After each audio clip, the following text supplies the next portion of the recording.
Hi everyone, welcome to recipes with Aparna. ఈరోజు నేను పెసరపప్పు వడలు ఈ రెసిపీ చూపించబోతున్నాను.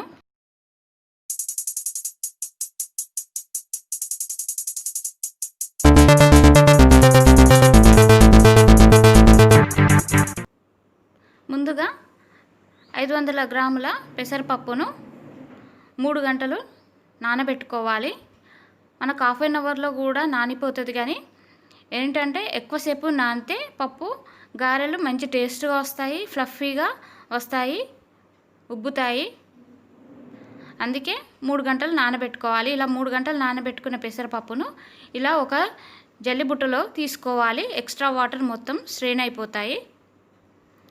ఇలా ఇప్పుడు ఈ పెసరపప్పును ఒక మిక్సీ జార్లో వేసుకొని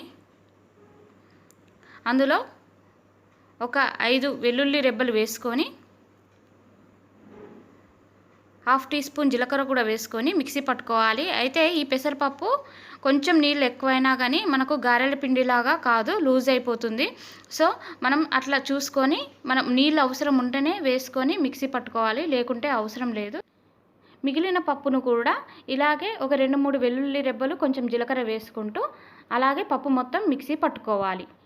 ఇప్పుడు ఇలా మిక్సీ పట్టుకోవడం అయిపోయిన తర్వాత దీంట్లో 1/2 టీ స్పూన్ పసుపు, 3 టీ స్పూన్ల కారపొడి,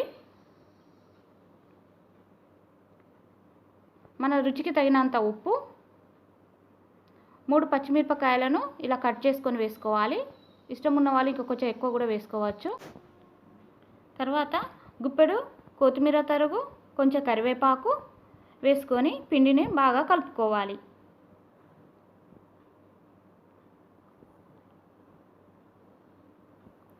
ఇలా పిండిని మొత్తము మనం వేసిన ఇంగ్రీడియంట్స్ ఈ పెసరపప్పు మిశ్రమంలో మంచిగా కలిసిపోయేటట్టు, అన్నీ ఈవెన్గా కలిసిపోయేటట్టు బాగా కలుపుకోవాలి.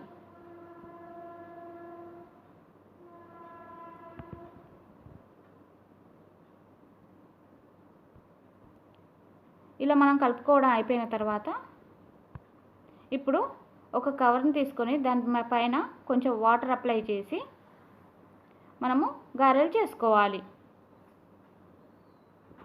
ఇలా గారెలు చేసుకుంటూ ఒక్కొక్కటి ఆయిల్లో డీప్ ఫ్రై చేసుకోవాలి.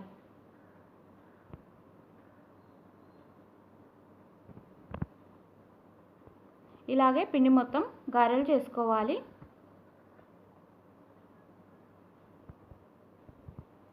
వీటిని మంచిగా బ్రౌన్ కలర్ వచ్చేంత వరకు వేయించుకోవాలి. ఈ గారెలను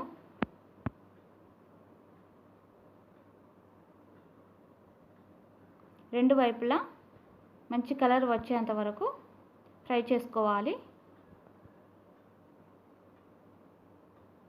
ఇది మనం ఈవినింగ్ టీ టైం స్నాక్గా తీసుకోవచ్చు, లేకపోతే టైంపాస్గా కూడా మనం తినవచ్చు,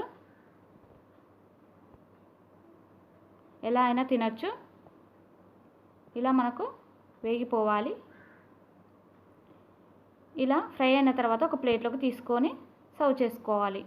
ఎంతో టేస్టీ అండ్ ఈజీ పెసరపప్పు గారెలు రెడీ అయినాయి. ఈ వీడియో నచ్చితే లైక్ చేయండి, షేర్ చేయండి, కామెంట్ చేయండి. అలాగే మా ఛానల్